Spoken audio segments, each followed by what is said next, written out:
Trump and Musk are killing veterans. You cannot cut the Veterans Administration by 25%. Mr. Trump suffered a terrible medical condition during the Vietnam War. He was not able to serve. The condition is called treachery and stupidity. So we're all going to be suffering at the hands of not necessarily this puppet, but the interests that are in control, including this guy. And then there's supposed to be a second puppeteer that is Vladimir Putin, but he couldn't show up today. So. And I think that as democracies, we've been sisters forever.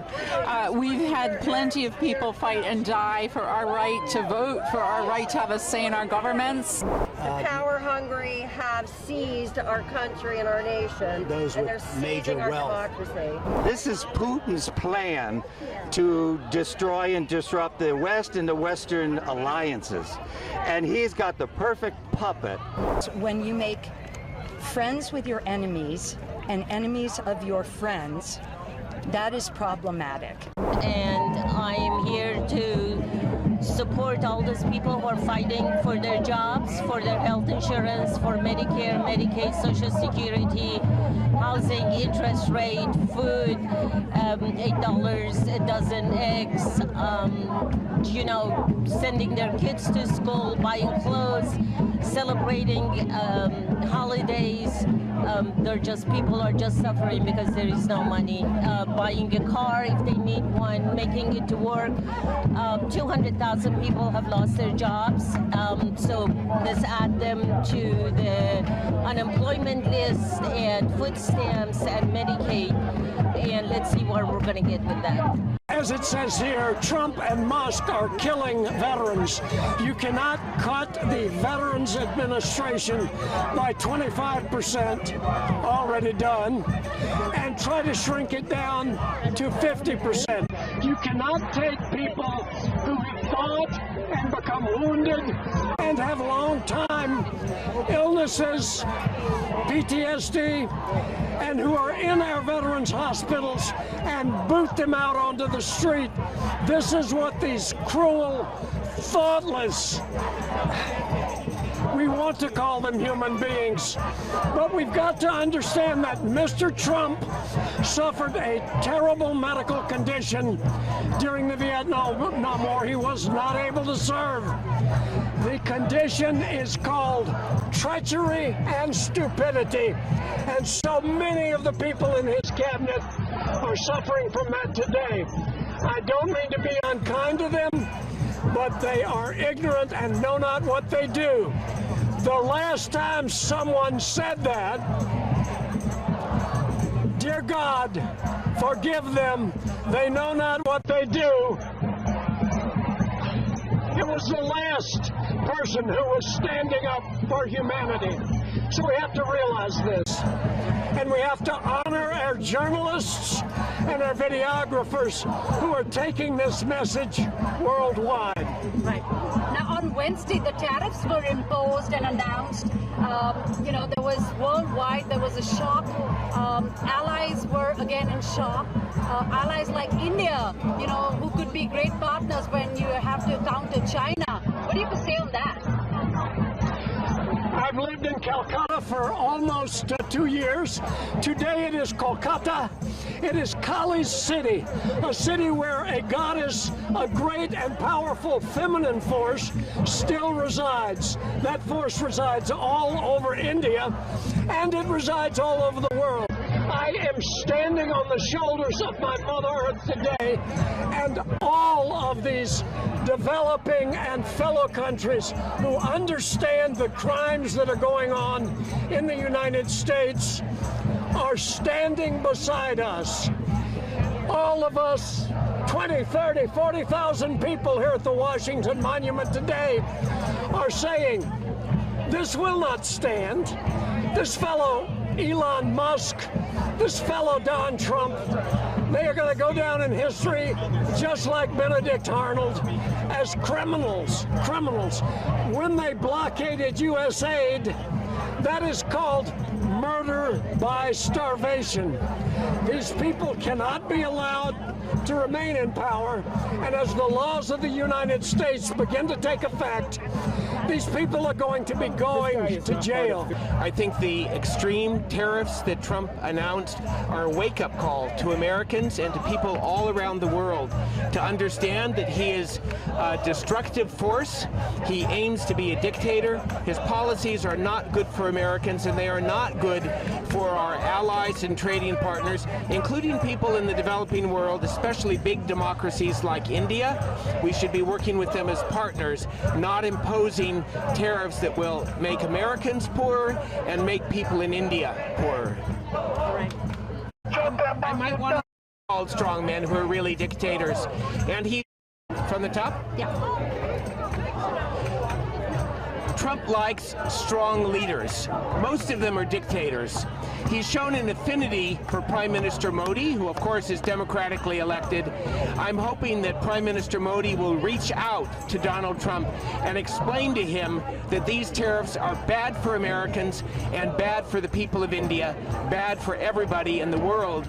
We are on the brink of a global depression, which will be especially hard for poor people around the world. And I hope that Prime Minister Modi will make that clear to Donald Trump. Came today with my Trump puppet, which I've been developing with a lot of help, because I actually don't typically make puppets.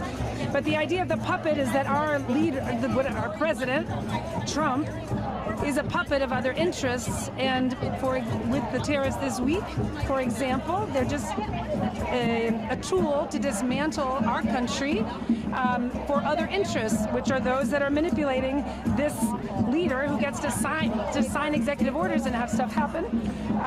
So we're all going to be suffering at the hands of not necessarily this puppet, but the interests that are in control, including this guy.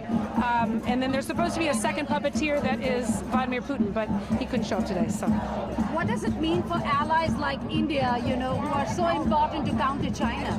Yeah, I mean, for me, just from my layperson perspective, I'm worried about the impact on my own, ability to pay my bills, but also in our standing in a world, a global economy, but also a global society. That I feel a lot of shame for what is representing our country right now, and I just look forward to a time when we can finally come out of it.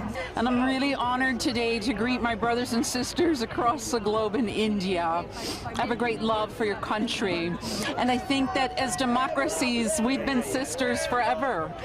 We've had plenty of people fight and die for our right to vote, for our right to have a say in our governments. It's just shocking that this has happened. It's shocking that half of our country has voted for this. I think they themselves are shocked as well. And how to turn that around when we've gone down this road so far is hard to say. I'm very inspired when I think about Mahatma Gandhi, really.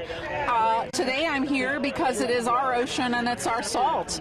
And I'm looking, what am I going to do to be the resistance? How am I going to do that peacefully? As for world commerce and world exchange, we have so much to give to each other. We have so much to learn on how to live together as a global community. This greed of me first, my country first, my products first, and as much money as I can possibly make, it's unsustainable. It's unsustainable for every country. It's unsustainable for the world. It's unsustainable for humanity. So I again just want to greet my brothers and sisters in India. I know that you're not strangers to adversity, and certainly not to class struggle, and certainly not strangers to poverty. You have so much to teach us. We're kind of babies. We've been rather economically privileged, and we're in a bit of state of shock that even the privilege of freedom, the basic human rights, such as being able to speak to you today on camera, that this might be taken from us. It's shocking. It's going to take us a while to catch up. So please help us. You're further down the road. You know the ocean better. You've tasted this salt yourselves. We're going to learn. We'll join you there. Please have faith in us, and we'll pray for each other. We're here because our democracy is being stolen by this administration or regime, and we wanted to make a very bold statement showing different aspects of what's happening now with the Trump administration, And so as you see here, this is self-explanatory. We have someone that wants to be a dictator trying to run our country as if he's an autocrat. This is, I think, the hands-off, everything that the administration is trying to do right now, putting their hands on everything, stripping us of all of our rights. As a country, I'm not sure what. When this country was founded on the openness of gathering the huddled masses of those who were distraught, those were